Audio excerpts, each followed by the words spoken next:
விளையாடும்போது அந்த ஒருத்தரும் நீயா நானா பார்த்துக்கலாம் சண்டை போடுற மனநிலையில் விளையாடுவாங்க. இன்னும் விளையாடும்போது நம்ம நேர்மையாக விளையாடணும். மற்றவங்களோட மரியாதையை குறைக்கிற மாதிரி எந்த செயலையும் செய்யக்கூடாது. அதாவது ஏமாற்றி ஜெயிக்கக்கூடாது. ரொம்ப நேர்மையாக நம்மளே தோல்வி அடைந்து விட்டோம் அப்படிங்கிற அப்படிங்கிறது நாமளே ஒத்துக்கணும். நமக்கே தெரியும். அது நமக்கு தெரிஞ்சதை நம்ம அதை மறுத்து நாம் ஜெயித்தோம் அப்படின்னு நிலைநாட்ட முயற்சி செய்யக்கூடாது. இப்போ அது விளையாடும்போது இப்போ கபடி விளையாடுறாங்கன்னு வச்சு ஒருத்தர் பிடிக்க வர்றாரு. அப்போ பிடிக்க ஒருத்தர் பாடி வர்றாரு. அப்போ அவரோட தலையை அழுத்திட்டு அவரை பிடிக்கும்போது அது ஒரு அவமானத்தை ஏற்படுத்தும். அது மாதிரியான செயல்கள் விளையாடும்போது ஒருத்தர் பிடிச்சி தூக்கி போடுறது இதெல்லாம் ஒரு அவமானத்தை ஏற்படுத்தும். அப்போ விளையாட்டு மீதே வெறுப்பு ஏற்படும். இப்படியெல்லாம் விளையாடுறதே விட்டவங்க நிறைய பேர் இருக்காங்க. அதனால் எப்போவுமே விளையாட்டில் தொடவே கூடாது. விளையாட்டில் அடிதடி விளையாடுவதே விட்டவர்கள் இருக்கிறார்கள். சண்டை போடுவதற்காகவே விளையாடுவது, நான் யார் என்று நிரூபிப்பதற்காகவே விளையாட்டை கையில் எடுப்பது, விளையாட்டை ஒரு ஆயுதமாக பயன்படுத்திக் கொள்வது, சண்டை போடுவதற்கான ஒரு ஆயுதமாக விளையாட்டை பயன்படுத்திக் கொள்வது. இப்போ இந்தியா பாகிஸ்தானுக்கு கிரிக்கெட் விளையாண்டா ஏன் இந்தியர்களுக்கும் பாகிஸ்தானுக்கும் அந்த அளவுக்கு ரொம்ப ஆர்வமாக பார்க்குறாங்க? இது ஒரு வன்முறை உணர்ச்சியோட தான் அந்த விளையாட்டு விளையாடுறாங்க. ஒரு வன்முறையாக பார்க்குறாங்க. அது ஒரு விளையாட்டாக பார்க்கல. நீயா நானா ஒரு சண்டை மாதிரி பார்க்குறாங்க. தோத்துட்டா பெரிய அவமானம் அல்லது ஜெயிச்சிட்டா ரொம்ப பெருமை. இதெல்லாம் அப்போ தொடக்கூடாது என்கிற விதிமுறைக்கு எந்த அளவுக்கு நமக்கு காரணம் கிடைக்குது பாருங்க. விளையாட்டின் போது நம்ம தொடவே கூடாது. ஏன்னா ஏன்னா விளையாட்டு இங்கே வன்முறையாக பார்க்கப்படுகிறது. அப்போ விளையாட்டில் நம்ம ஒரு மென்மையான அணுகுமுறையை ஏற்படுத்த வேண்டும், சமாதானத்தை ஏற்படுத்த வேண்டும் என்றால் விளையாடும்போது ஒருத்தரோடு தொடக்கூடாது, ஒருவருக்கொருவர் பகிர்ந்து உண்ணக்கூடாது. விளையாடுகிற இடத்தில் ஒருவருக்கொருவர் அண்ணன் அப்பான்லாம் கூடக்கூடாது. அண்ணன் ஃப்ரெண்டு இப்படிலாம் யாருமே கூடக்கூடாது. உரிமையோட வாடி போடி, வாடா போடா, நீ வா போ இப்படிலாம் பேசக்கூடாது. விளையாடும்போது நீங்கள் வாங்க போங்க அப்படின்னு தான் பேசணும். பகிர்ந்து உண்ணக்கூடாது. விளையாடுகிற இடத்தில் பகிர்ந்து உண்ணக்கூடாது. இதெல்லாம் விளையாடுகிற இடத்தில் கடைபிடிக்க வேண்டிய விதிமுறைகள் ஆகும்.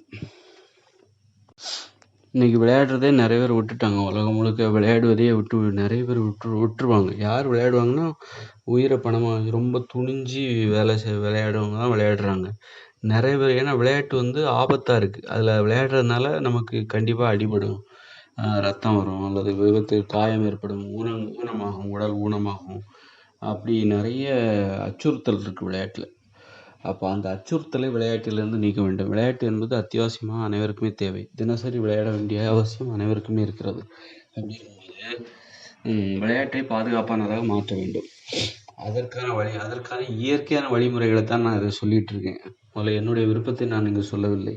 இயற்கையான வழிமுறைகளைத்தான் நான் உங்களுக்கு சொல்லிக் கொண்டிருக்கிறேன். விளையாடுவதற்கான இயற்கையான அப்போ எப்படி விளையாட வேண்டும் என்பதை கண்டுபிடித்தவனே நான் தான் என்பதாகிவிடுகிறது. எவ்வளோ பெரிய பெருமை வருங்க. அப்போ விளையாட்டை எப்படி விளையாடணும், ஒவ்வொரு விளையாட்டை புதுமையாக விளையாடணும். ஒரு விளையாட்டை கண்டுபிடிச்சி அதற்கான விதிமுறைகளை கண்டுபிடிச்சி அந்த விதிமுறைகளை வருஷம் அதை மாறாமல் கடைபிடிச்சு அது மாதிரிலாம் விளையாடவே கூடாது. விளையாட்டுக்கு பேரே வைக்க தேவையில்ல.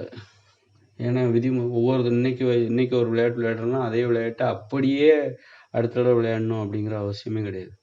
அடுத்த தடவை விளையாடும்போது விதிமுறைகளில் மாற்றம் செய்து கொள்ள வேண்டும். அப்படி புதிதாக விளையாட வேண்டும். விளையாட்டையே விளையாடிட்டு இருக்கக்கூடாது. எளிமையாக விளையாட வேண்டும். ரொம்பவும் கஷ்டப்பட்டு ஓடி உழைச்சி களைச்சி போய் தான் விளையாடணுங்கிற அவசியமே இல்லை.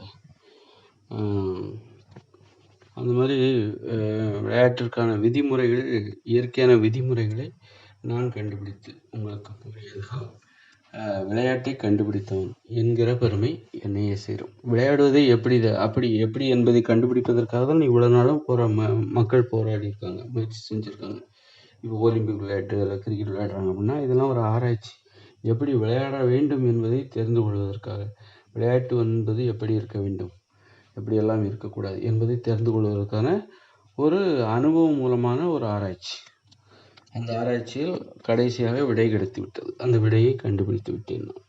அப்போ நான் தான் விளையாட்டை கண்டுபிடிச்சேன் அப்படின்னா இந்த விளையாட்டை கண்டுபிடிப்பதற்காக இதுநாள் வரைக்கும் மனித இனம் உழைத்திருக்கிறது, முயற்சி செய்திருக்கிறது, அதற்கான ஆராய்ச்சியில் ஈடுபட்டிருக்கிறது. அந்த விடையை நான் கண்டுபிடித்திருக்கிறேன். அதை கண்டுபிடிப்பதற்கு எனக்கு ஒரு அனுபவம் தேவைப்படுகிறது. இதனால் வரையில் மனித உயிர்களின் அத்தனை முயற்சிகளையும் புரிந்து கொள்வதற்கு எனது வாழ்வில் புரிந்து கொள்வதற்கு தேவையான ஒரு அனுபவங்களை நான் எனது வாழ்வில் சந்தித்து இருக்கிறேன் என்பதுதான் உண்மை.